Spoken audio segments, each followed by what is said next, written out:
ได้หลายตู้เลยเสียนปลายแล้วบ่บุกเงินเขาเนี่ยปลาคอบ่มีเนาะปลาคอเนาะเอียงอันนี้เอียงอันนี้มา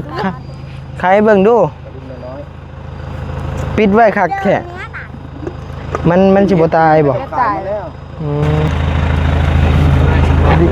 ดึงลงแป๊บนึง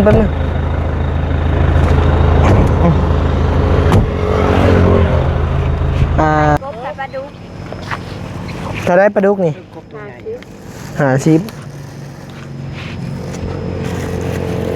อีหยังซะนี่ฮะกบแซ่บบ่มากอันนี้ฮะมันจะกินน่ะคือแซ่บคือนัวแท้แซ่บบ่อีนางน้อยๆก็กินบ่10คือเก่าบัดนี้เขาเปลี่ยนแล้วสาวเอามา50เอามาตัวนี้นี่เห็นจะใจดีซื่อๆดอก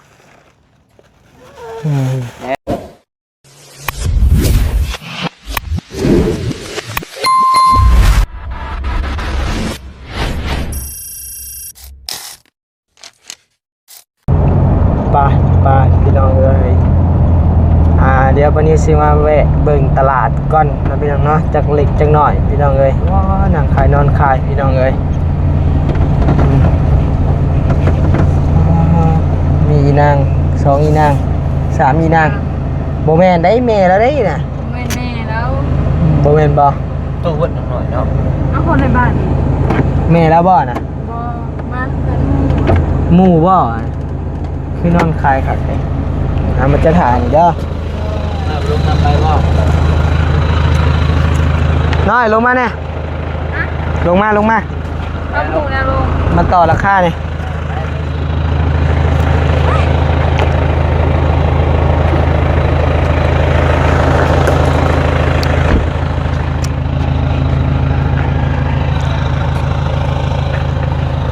ขอจอดเด้อพ่อแป๊บนึงขอจอดเด้อแป๊บนึงเจ้าสิเข้าอันเอารถออกบ่เฮาว่าขอจอดเด้อแป๊บนึงว่ารถน่ะโดยแล้วมาแปะมาบนรถเลยฮะแล้วมาพวกบนรถนั่นจะรับโอ้รถเพบ่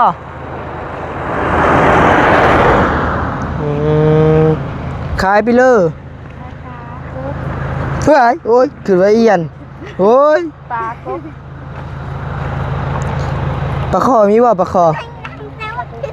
เขาขายหมดแล้วพวกเขาขายเสาบ่ก็เสาบนบ้านเลยบนมือเลยเอาเงินคนก็เอา60,000แล้วมันนี่บ่60แล้วก็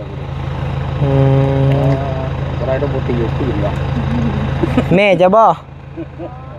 เอ้าใครเป็นแม่ใครเป็นลูกนี่เอาหมู่กันไปเลยอยู่ที่บ้านได้เอาหน้าแพรคือมาอยู่ใกล้เนี่ยชาบันนี่หน้าก็อยู่นี่อ๋อนาอยู่นี่ไทยเอาหน้าแพรนี่ดูหาอยู่หากินเนาะดูบ่มีกินบ่มีแต่น้อยๆขี้ข้านได้หลายตู้เลยเสียนปลายแล้วบ่บุกเงินเขาเนี่ยปลาคอบ่มีเนาะปลาคอเนาะเอียงอันนี้เอียงอันนี้มาขายเบิ่งดูปิดไว้คักแท้มันสิบ่ตายบ่ตายแล้วแมงดากันยังบ่ย่างเนาะก็เอายังว่าอยู่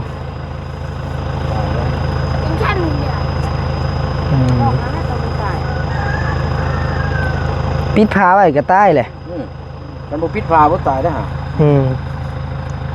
ยังไม่ตายเลยบ่ตายก็เอามัน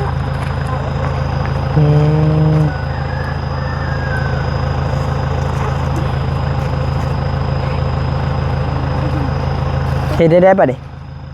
มันยังบ่ตายเห็นได้ป่ะดิขายคู่เท่าได้นี่ปลาดุกนี่ฮะ40ผู้1 2 3โตคือขายแพงแท้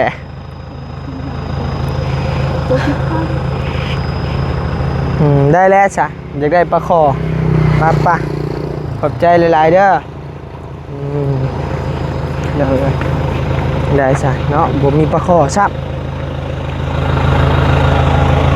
กับแถวนี้เพิ่นอยากขายแพงอยู่พี่น้องเนาะเห็นเฮาถ่ายคลิปเพิ่นก็อยากให้แพงขึ้นนะดึงลงแป๊บนึงป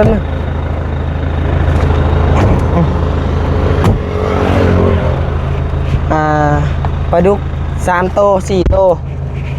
3โตคู่หนึ่ง50โต2นิ้ว40โต2นิ้วนี่เลยก็แพงบ่ แพงเลยอะปลาดุกมันบ่ฮู้นะเฮ็ดกินสำน้ามันน้อยโพดมันน้อยโพดนะ ยังไงแต่โต7-8โตแล้ว7โตไปแนะนำตัวน้อยกันจังสิพอป่นว่าเรื่องป่นกันว่าอยากกินต้มยำปลาคอว่ะกันสิมีบ้านเฮาบ่มีบ่ปลาชะโดเนาะเฮ้ย ปลาชะโด มีบ่ บอกเขาไปสิเด็ด ปลาชะโดแล้วบ่เป็นปลาคออะไร มี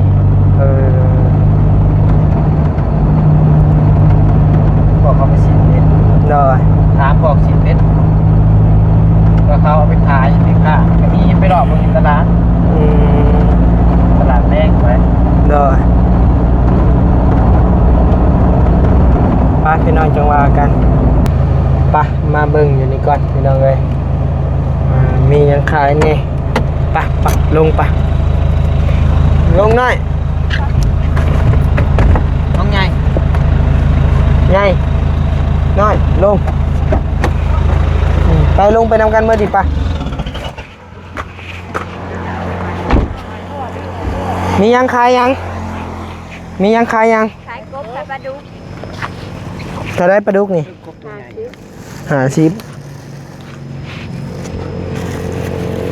อียังใส่นี่ฮะ กบคือกัน กบแซ่บบ่มากอันนี้มันจะกินน่ะคือแซ่บคือนัวแท้แซ่บบ่อีนางน้อยๆก็กินบ่น่ะโอ้เจ็บท้องเจ็บไส้ได้หั่นเจ็บท้องเจ็บไส้ได้กินไปอยากกินปลาคอเดี๋ยวนี้มีอยู่บ่ปลาคอนะเบิ่งนะมาพี่ก่อนมีอยู่บ่ปลาคอโดยเอ้า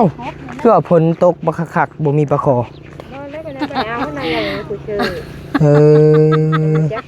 ลาดบททันมัน บ่ทันแต่กบนี่แหละนี่ตัวมันแล่นบ่ไหว บ่ แม่น ใหญ่คักลีกบกะแต่ว่ามันใหญ่หลายกับบ่มัน โอ้ยมันดอกกบใหญ่น้องกบน้อยน้อง กบใหญ่แห้งมัน ไข่หาเบิ่งแน่ ไข่บ่แม่ไข่บ่เดี๋ยวนี้ ไข่ดอก มันใหญ่โพดแล้วบ่กล้ากินมัน ซอยนี่เด้อ มันใหญ่โพดบ่กล้ากินมัน เอาเฮ็ดตัวคันมันน้อยบัดว่าไปซ้ำมันคือน้อยแท้ สิว่ามันน้อยนะเนาะ เวลาไปปิ้งตัวมันใหญ่โพดแล้วมันบ่แซ่บ ดอกหนังมัน ผัดเผ็ดเด้ ผัดเผ็ดน่ะแซ่บอันนี้แต่ว่ากินบ่ได้อีกบัดนี้ น้าก็น่ากินบ่ได้ เป็นกระเพาะมันกินบ่ได้บัดนี้ กระเพาะ อืม กบกับพริกกระเพาะ เอ้าไปเฮ็ดผัดเผ็ดมันเผ็ดก็ผิดแล้วอ่ะบ่แม่นซั่นบ่ยายฮะ กระเพาะใส่เผ็ด เอาผัดเผ็ดมันก็ต้องเผ็ดแล้วว่ะ กระเพาะใส่เผ็ดหลาย ได้ยาย เฮาก็บ่ใส่มักพริกหลาย ซักคนไล่เนาะเจ้าเนาะโอ้ยโห แม่ค้าหาเห็ดเนาะว่าก็ซักก็มันน้ำปลาน้ำดอน อะไรเห็นยัง ซักคนไล่ ซักคนนี่งอนลายคมมัน เฮ็ดยังอันนี้ยังอยู่เนาะ เริ่มออกแล้วบัด ไม่ไปเฮ็ดดอก ออกใหม่บ่ เฮ็ดตัวงอกมาแงง ใช้ของเจ้าหมดแหละขายดีเนาะเจ้าเนาะ ไปดีแหละ คนบ่ยิ้มนี่ก็ขายดีเนาะ ไปเช้ายังหากระมอนเลย อืม เขาเห็นเขาไปยิ้มมาแล้วเขาเห็นมาซื้อเลย โดยซื้อซอยในเจ้าก็เห็นร้านน้อยกองเดียว บ่ฮู้แนวสิกินบ่ฮู้แนวสิเฮ็ด อ้าวเมื่อก็ให้น้องน้อยแกงค่ะ โอ้ยน้อยมันสิเป็นหยังเด้น่ะ กบใหญ่ เป็นอยู่ดอกแกงเฮ็ด บ่เป็นดอกอ่ะนะ บ่เป็นเลยมันอยู่ป่า เอาขายดีๆเด้อขายเฮงๆมันๆ ถ้าเอาเช้าเป็นกระเพาะสิซื้อซอยหมดนี่เอาแม่เฮ้ยเอาแม่ เอาตัวนี้ซักกระเซ็นเบิ่งของเราก่อนนะ สวยแล้ว เท่าไรนะ เด้อ เท่าไรนะ 40ได้บ่เพิ่มต่อ ต่อรถรถอยู่ดอกแถวนี้นะ โอ้ยค่าก็งามอยู่เนาะใจดีอยู่ค่าก็ได้จุดให้หน่อยกว่า40เด้อ 40มาแล้ว จัดตื่มแล้วนะตัวหนึ่งนะ ตัวน่ะตายบ่ตัวน่ะ แถมด้วยนะแถมด้วยไปแถมแม่ไม่ค่าแถมแม่แถมแม่เอาแถมตัวเป็นบอกให้แถมตัวตายเอาตัวเป็นหาย พอแล้วตายเนาะ ไม่ค่าว่าวหรือได้ ให้เข่งมันมา เฮ้ย ตั้งแต่คอยเห็ดคอยมาถ่ายให้เจ้าเลยได้แถมอยู่ใน แม่ นี้ นบ่ นะไม่ได้ย่ายเลยแถมนี่ แม่นบ่คนแรกว่าจังนี้ คนแรกเลย โอ้ให้เจะร่ำให้เจะรวยเด้อให้เจะได้ถูกหวย6ตัวให้เจะได้เป็นเศรษฐี100 ล้านพันล้าน บาทที่2โตวนี่เท่าไรบัดนี้ เอาก็เอาตัวนี้ใจ 50คือเก่าบัดนี้ โอ้เขาเปลี่ยนแล้วสาว เอามา50เอามาตัวนี้ นี่ เห็นจะใจดีซื่อๆดอก แหน่ผู้ใดนะ เมื่อหน้าจะแถมเฮาน่ะเจ้าบ่ผิดหวังดอก คนใดใจดีนำเฮาบ่ผิดหวังจักคน มีได้เสียใจ เสียใจแล้วเราจากเราได้3คู่เราได้แต่2คู่1บัดนี้เสียใจเลยล่ะ ก็ซ้ำเก่าเส้นหนึ่งคือเก่าเนาะ แม่นนั่นแหละ เมื่อกี้นี่3คู่แสน1บ่ ก็ซ้ำเก่า เซ็ตตัวได้สิแถมเฮาบัดนี้ อันที่แท้มาตัวหากระต่ายได้ก็สิพูดว่า ว่าหยอกซื้ออืม เอาไปใช้หาหมดนี้ ถ่ายรถพุ่นแหล้วเฮ้ยเฮากินบ่ได้กบนะมักซื้อซอยเจ้าซื่อๆ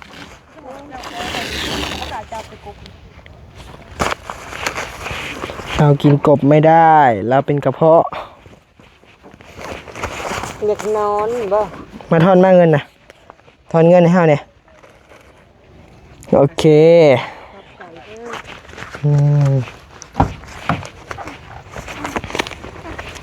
เอ้าอีนาง เอาแม่เอามา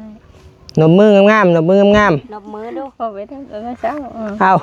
เอาไม่นำไอ้นี่ลูก เอ ใจ อ เด้อจ้ะ ว่าเบิ่งดูขอบใจเบิ่งดู มันเป็นปาก เขาขอนวดลายอยู่บ่น่ะ ไอ้มาครบเบิ่งบ่แม่นค่อยหาได้ค่อยว่าหยอกกันเด้อค่อยคนมักหยอก คอย ค่อย สิ อ่ะ ให้มีเสื้อคอยสวิต อัน เตอ นี้ ร์ บ่บัดนี้แบบ พี่คนมักให้นะพี่ บัดนี้แบบว่าโอ๊ย มาข้อไปเลย มักโทษค่อยนี่ เบิ้งใครชื่อเสื้อเจ้านี่เบิ้งครบเบิ้งก่อนเนาะเบิ้งเอาแขนมา ว้า อ้าว ครบข้อพูน อ่ะเอาให้เจ้าอ่ะ ขอบใจเด้อสม10,000 ครบเบิ้งก่อน แล้วมึงเขาเบิร์แต่ละ พี่เด็กมินว่ะ คนละคืนนะจับดีโพดลิ้นเนาะ เจ้าหมักหยอกคอยก็ว่าหยอกเลยเนาะ มาข้อซองพาแผด แม่น้อยขันตัวอีกได้ลูกพาแผ่นนะเอ้า ต้องเผ็ดคือชาวเอื้องแล้วเผ็ด สมแท้นี่ มีแต่ผู้ชายมันได้ ถามผู้ได้นี่ จ้า อยู่สวรรค์ไปได้ไกลเนี่ย สมไปทงนี่ ตรงนั้นคือกันนั่นแหละ คือกันอยู่บ่ ซีมาดูทงแล้วเนาะ มึงทงนี่เด้อ ครบ ให้มันผสมเด้ เห็นโชว์น้ำเจ้าอะไรเนี่ยก็ หมักไผ่อะนะแสบ แก้ววิ่งถูกนะ สมคงกัน กระสีมึงเออแล้วใช่เลือกคือแทนเด้อแทนเด้อแทน5,000ได้บ่ทง ได้คอกระไข่ 5,000ก็ขาย 5,000ก็ค่ายเอาคือใจดีเถอะยายนี่ คะแนนมาซื้อ บอกแล้วว่าเพิ่นได้ข่อยได้ 7,000 เมื่อกี้นี่นะ ก่อกัน เนาะ1 2 3 บัดนี้ก็สิไปซื้อ มีแต่4,000 เด้ 4,000 ก็ใส่ 7,000 ก็ไป10เด้อ เอากระไข่ 4,000ก็ขาย คอยอยากได้เงิน ไป ใหญ่เด้อ พอแล้วเหลือ4,000นึงบ่ได้ให้มันติดทงเนี่ยไปซื้อเลขเฮากะ พอได้โตสองโตแล้วอ่ะ เบิดได้ อันนี้ก็มาขายเครื่องน้ำบ่นี่ จอ อาจอไพ่ เด้อีนางนี่มาใส่นี่ อีนางพี่บานี่มาได้ใช่บอกเจ้าก็เคยเห็นอยู่บ่อีนางพี่บานี่ จะเป็นเมียพนาง อ่ะ อ้าว ตายครูเอ้าคือเดี๋ยวบันยังก่อนนักเลงไปเช้าดิเห็นบ่อีติวมันปะ ได้หยอกเนาะ กับบอกว่าบ่ได้หัวบ่าว ไปเด้อขายเครื่องอยู่นี่เด้อ หัวไปอยากได้ลูกกูโมสาวไป